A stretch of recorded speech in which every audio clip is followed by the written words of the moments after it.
Panchayat convention നടന്നു. Upputhara SNDP ഹാളിൽ നടന്ന ചടങ്ങ് കേരള മഹിളാ സംഘം സംസ്ഥാന സെക്രട്ടറി ES ബിജിമോൾ ex-MLA ഉദ്ഘാടനം ചെയ്തു.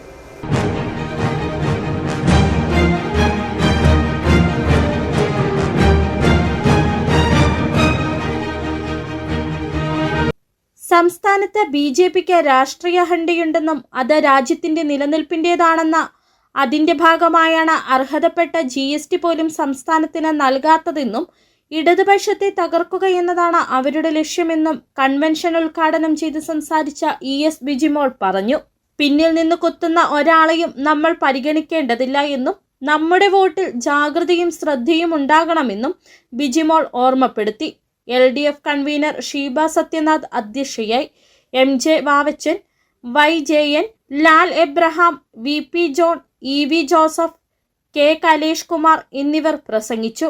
ബ്ലോക്ക് സ്ഥാനാർത്ഥികളായ അശ്വതി പ്രസാദ്, സോണറ്റ് PL, ജയ്മോൾ രാജേഷ് എന്നിവരും ഗ്രാമപഞ്ചായത്തിലേക്ക് മത്സരിക്കുന്ന 18 സ്ഥാനാർത്ഥികളും പങ്കെടുത്തു.